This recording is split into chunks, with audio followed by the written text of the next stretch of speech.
Hello, can I just have a second? Can I just have a second of your attention? Welcome back, welcome to Brussels again. This is quite a different location from where we met all day long, obviously.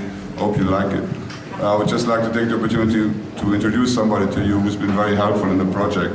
He's standing next to me, Stefan de Rink. He's working for Margaret Wallström's DJ Com, and they've been very helpful in helping us setting this up. So I'll give the word to him and he will want to say something. So here goes.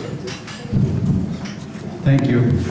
I just want to take a couple minutes to welcome you all to Brussels in what is for me a very exciting event.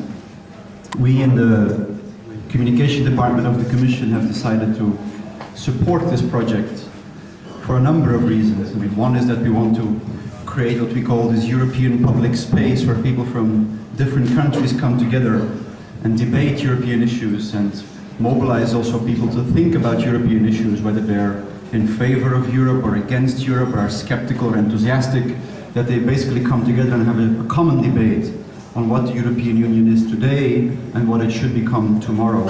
And what it should become tomorrow is of course part of the challenge of the European elections. And so it's very exciting to see all you young people, students, early career journalists and other people in this room to get together to give lead to this project. I think my colleague Johannes unfortunately couldn't join you today. He had a last minute thing that came up. The question you asked to him was, are you journalists or are you bloggers, basically? And people are a bit skeptical sometimes when you hear about blogging projects and say, well, the traditional media, the impartial, the objective media, the search for, the holy grail of the objective truth is out there.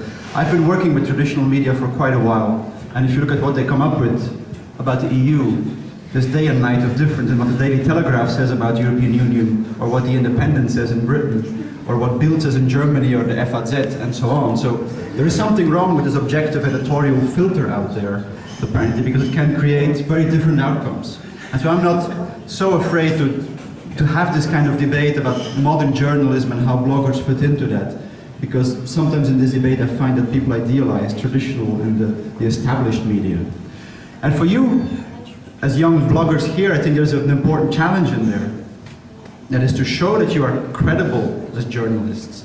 That of course you will advocate certain opinions on your blogs, no doubt, but you also need to make sure that you are reporters, internet blogging reporters, that you give different sides of the stories a chance. I think that is a very important part of this project.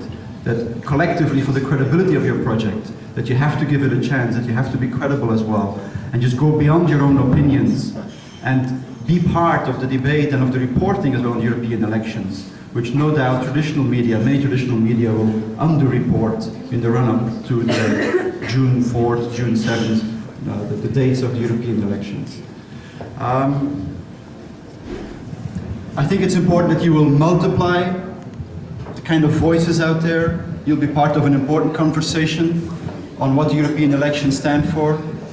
There's also an element for you personally, of course, in this. It's a competition, and the fact that you're here is already an important element for you, aspiring journalists or early journalists. I think this is an enormous chance to be part of this. So if you make this project work, it will be an important part of your CV as well, and of your early career start, that you've been part of a transnational, probably one of the first transnational blogging projects ever. And if you make it work, I think that's an important part to kickstart your career for those of you who aspire to become journalists. So I wish you well for this. We in the Commission will just look at you. We fund it, but the editorial independence is absolute.